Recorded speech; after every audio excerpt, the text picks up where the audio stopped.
સાચી વાત છે, બધી જગ્યાએ ભેગી આઈલી આવે. તો હું તો મારા સ્વીટુ ભેગી આવું જ ને. લે. તારા લીધે બોયસ ગ્રુપમાંથી કાઢી નાખ્યા અમને. નીતુભાઈ નો ફોન આવ્યો તો એ મને એમ કીધું કે તમે અમને બોલાવતા નહીં, તમે છોકરીઓ ભેગું રખડો, તે અમારી આબરૂ ની લઈ નાખી આવ. તો તમે અમારા ગર્લ્સ ગ્રુપમાં આવી જાઓ. હું હવે ગર્લ્સ ગ્રુપમાં જઈશ એમ. એટલે અમારા ડ્રેસ પહેરવાના. અરે હા, જો હું સ્વીટુ માટે ગુલાબી ડ્રેસ, જાડિયા માટે તારા માટે કાળો ડ્રેસ અને આના માટે મસ્તીનો પીળો ડ્રેસ લઈ આવી છું. હવે હું પીળો ડ્રેસ પહેરીશ ભાઈ.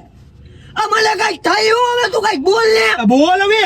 તો આ મને નેલ પોલિશ લગાડશે. હા, મસ્તીની મેચિંગ નેલ પોલિશ લઈ આવી. હવે મને વધારે કઈક થયું ભાઈ, આ બહુ થઈ એનું. તું કઈ બોલતો નથી, ગુલાબી ગુલામ થઈ ગયો બોલ તું. ને. મારે નથી જોતી ભાઈ તારી ભાઈ બંધી. હવે આજ પછી બોલાવતો નહીં મને. બોલાવતો અરે નહીં. સાડિયા, અરે ઉભા તો રહ્યો, આપણે કીટી પાર્ટીમાં જાસી. આ ભાઈ આ કીટી પાર્ટીમાં જવાનું કે મને. કાઢીએ એક વાર લે, ટ્રાય તો કરી, મજા આ મીઠા હું મજા આવે મને. જવા દે હવે તું. મીઠું મૂક મને, તું મૂક, રહેવા દે, મારે નથી જવું. ભાગો યાર.